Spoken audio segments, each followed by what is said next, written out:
সাংস্কৃতিক তথা শৈক্ষিক নগৰী যোৰহাট চহৰত নতুনকৈ সংযোজন ঘটিল দ ডেকৰ নামেৰে এখনি লোভনীয় খাদ্য সম্ভাৰৰ এখনি সম্পূৰ্ণ স্বাস্থ্যসন্মত বেকাৰী কাম কেফে।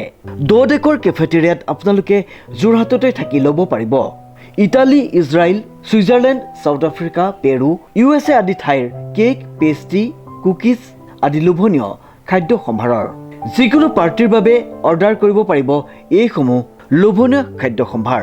গতিকে আজিয়ে আহক সপৰিয়ালে দ ডেকৰ বেকাৰী কাম কেফেলৈ আৰু জুতি লওক সুস্বাদু স্বাস্থ্যসন্মত খাদ্য সম্ভাৰৰ। আমাৰ ঠিকনা দ ডেকৰ সঞ্জীৱনী নাৰ্ছিং হোমৰ কাষত AT ৰোড, যোৰহাট।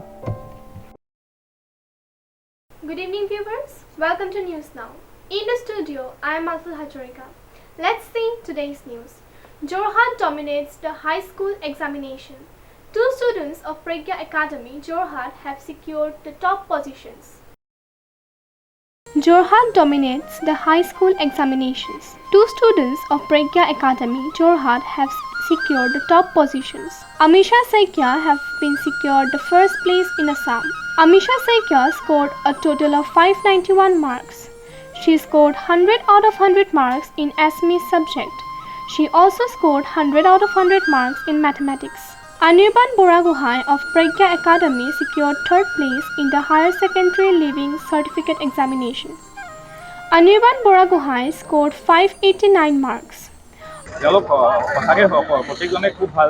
আমি সকলোৱে ইজনে সিজনক ছাপোৰ্ট কৰোঁ, সিজনে সিজনক মানে আগতকৈ ভাল পাৰফৰ্ম কৰিবলৈ সদায় হেৰি কৰোঁ, সহায় কৰোঁ।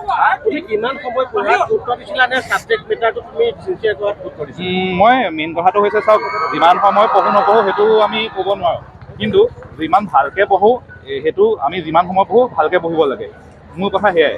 পঢ়াৰ ওপৰত কি কৰিব টিপ-টপ দেখিলে আহো বুলি নকবা মাজনী, টিপ-টপ দেখিলে আহো বুলি নকবা মাজনী, মাজনী আজিকালিতো ষ্টেণ্ড তেনেকৈ ৰেংক নিদিয়ে বুলিয়ে গম পাওঁ। পঢ়া শুনা কৰিছিলে তাই ভালকৈ, নিজৰ কামখিনি নিজে কৰিছিলে, ভাল ৰিজাল্ট হ'ব বুলি আশা কৰিছিলোঁ। আপুনি যেতিয়া প্ৰথম ফোনটো পাইছিলে কেনে লাগিছিল? কাৰণ প্ৰথম হয়, মই হস্পিটেলৰ পৰা ঘৰলৈ গৈ আছিলোঁ, আপোনাক যেতিয়া ফোন কৰা হৈছিল 10টাত ৰিজাল্ট ওলাব বুলি, মানে ভাল লাগিছে আৰু। টপ 10 আছিলে, টপ 10 নাইকিয়া কৰিবলৈ এতিয়া তিনিজন টপ 3 বাচিছে। টপ 10 নোহোৱা কৰাটো আপুনি পেৰেণ্টছ হিচাপে কিবা ক'বলগীয়া আছে নেকি?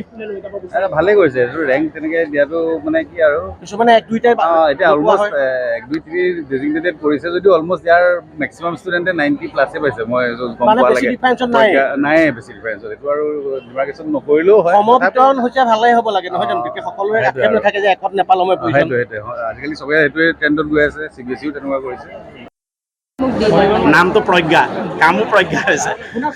চব কথা শুনিলোঁ, তুমি গান গাই ভাল পাওঁ বুলি ক'লা, এটা ইমান ধুনীয়া এটা পৰিৱেশ, বিহু আহি আছে, কি ক'বা? তোমাৰ ইমান ভাল দিন আছে। নালাগে মই এতিয়া ৰিজাল্ট পাইছো, মাতটোহে ভাঙি আছে মোৰ, এতিয়া বৰ্তমান নাগাওঁ। এতিয়া তুমি আৰু কি সংগীত আৰু কি ভাল পাওঁ বুলি কৈছিলা?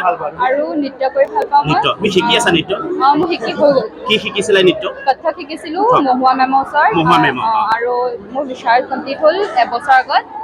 আৰু এনে আঁকি চাকি ভাল পাওঁ আৰু মই, আৰু সেইবোৰে ঘৰত কৰি থাকো। আৰু খাই কি ভাল পাওঁ? খাই তোমাৰ খোৱাৰ কথাটো কোৱা। খাইতো ভালে লাগে বাৰু। মা আজি পুৰা একদম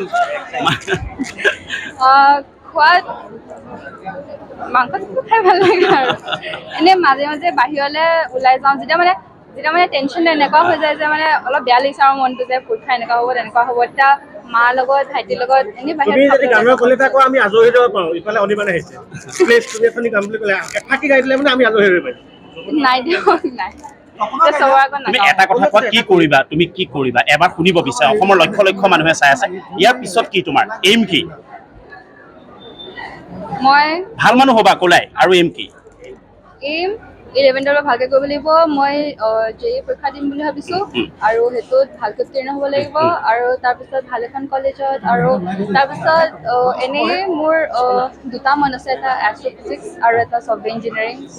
বঢ়িয়া, ইয়াতে পঢ়িবা হায়াৰ ছেকেণ্ডেৰী। বঢ়িয়া, thank you. A report by Anupam Borua, News Now.